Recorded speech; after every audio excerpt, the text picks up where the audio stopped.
நம்ம பூமியை சுற்றி அப்ராக்சிமேட்டாக 40,000க்கும் மேற்பட்ட சேட்டிலைட் சுற்றி வந்துட்டுருக்கு நம்ம பூமியை. இது ஒரு சில குறிப்பிட்ட ஆண்டுகளுக்கு மட்டுமே இயங்கக்கூடியது. அப்படி ஒருவேளை அந்த சேட்டிலைட் எக்ஸ்பீர் ஆகி கீழே விழுதுன்னா குடியிருப்பு பகுதி இல்லாமல் கடல், காடுகள் இது மாதிரி இடத்துல தான் விழும். ஒருவேளை தவறுதலாக உங்கள் வீட்டு மேலேயோ இல்லை குடியிருப்பு பகுதியிலையோ விழுந்துச்சுன்னா அந்த சேட்டிலைட்டை மெயின்டைன் பண்ணுற கம்பெனி அந்த குடியிருப்புக்கோ இல்லை அந்த ஓனருக்கோ 20,000 கோடி வரை பணம் தர வேண்டியது இருக்கும்.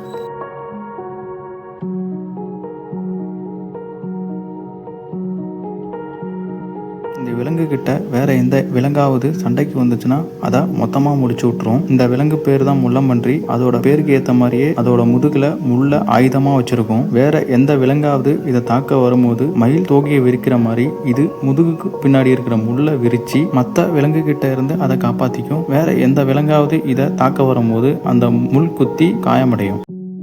இது என்ன பில்டிங்க்கு மேலே ஏதோ ஒன்று சுற்றிட்டு இருக்குன்னு பார்க்குறீங்களா? இதுக்கு பேர் தான் வேர்டிபிள் வென்டிலேட்டர். தமிழில் சுழல் பறவைன்னு சொல்லுவாங்க. இந்த டிவைஸ் எதுக்கு யூஸ் பண்ணுறாங்கன்னா இண்டஸ்ட்ரியலில் பெரும்பாலும் யூஸ் பண்ணுவாங்க. இது எதுக்குன்னா அங்கே உள்ள வெப்பத்தை வெளியேற்றத்துக்காக யூஸ் பண்ணுவாங்க. இதுக்குன்னு தனியாக எலக்ட்ரிசிட்டிலாம் தேவைப்படாது.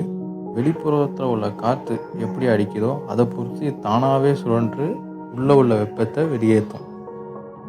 நீங்கள் எப்பொழுதாவது கடலுக்குள்ளே போகும்பொழுது ரெட் பலூன் மாதிரி இந்த மாதிரி ஒன்று கடலில் மிதந்துக்கிட்டு இருந்துச்சுன்னா தப்பி தவறி கூட அது கிட்ட போயிடாதீங்க. இதன் பெயர் தான் கில்லர் டொமேட்டோ.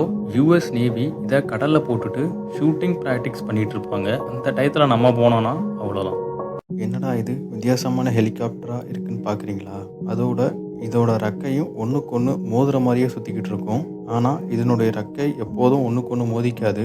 ஏன்னா இந்த ரெக்கை ரெண்டும் ஒரே இன்ஜினில் ஒரே கியரில் கனெக்ட் ஆகிருக்கும். அதனால் எப்போதுமே இந்த ரெக்கை மோதிக்காது.